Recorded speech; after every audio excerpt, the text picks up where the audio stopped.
మీరు ఆర్టిస్టులు కూడా ఉండేవాళ్ళు అన్నారు, షూటింగ్ అదే రికార్డింగ్కి వెళ్ళేవాళ్ళు అన్నారు.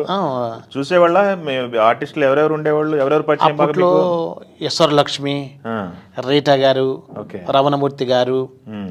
తర్వాత ఎన్టీ రామారావు గారు, అవునా? అందరినీ చూసేవాడిని నేను. అవునా? Okay okay. ఎలా ఉండేది మీరు చూసినప్పుడు? మీకు ఎట్లా ఉండేవాళ్ళు సెట్లో వాళ్ళంతా? ఆ ఆనందం వేరండి, ఉమ్. రాదు. ఇప్పుడు హైదరాబాద్ అంతా షిఫ్ట్ అయ్యారు, కానీ ఎన్టీ రామారావు గారిని చూడాలంటే మెడ్రాస్లో ఎన్టీ రామారావు గారి ఇంటి ముందర ఎన్ని బస్సులు ఉంటాయో. ఉమ్. మా అమ్మ రాయలసీమ కదా, అవును. మా అమ్మగారిని కూడా చూడడానికి ఎన్ని బస్సులు వస్తాయో చెప్పలేం. అక్కడ నుంచి ఇటు వచ్చేవాళ్ళ? అక్కడి నుంచి ఇటు వచ్చే తిరుపతికి వచ్చేవాళ్ళు, తిరుపతి నుంచి వచ్చిన మెడ్రాస్కి వచ్చేవాళ్ళు, అలాగే. ఓకే.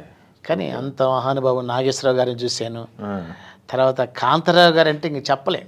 ఎట్లా కాంతారావు గారు పరిచయం చాలా మీకు? మంచి, అంటే కాంతారావు గారు ప్రతి సినిమాలో అమ్మబాడింది. అవునా? Okay okay. కాంతారావు గారు 100 సినిమాకు వాళ్ళ సంతూరుకు వచ్చాం, నేను జానకమ్మ గారు, ఉమ్. ఆర్టిస్టులు అందరం వచ్చాం. ఓకే. అట్లా వచ్చి వర్క్ నడిచేది బాగా. ఓకే. చాలా పెద్ద ఇల్లు అండి ఎవరిది? కాంతారావు గారిది. ఎక్కడ? చెన్నైలోనా? చెన్నైలో సొంతమా?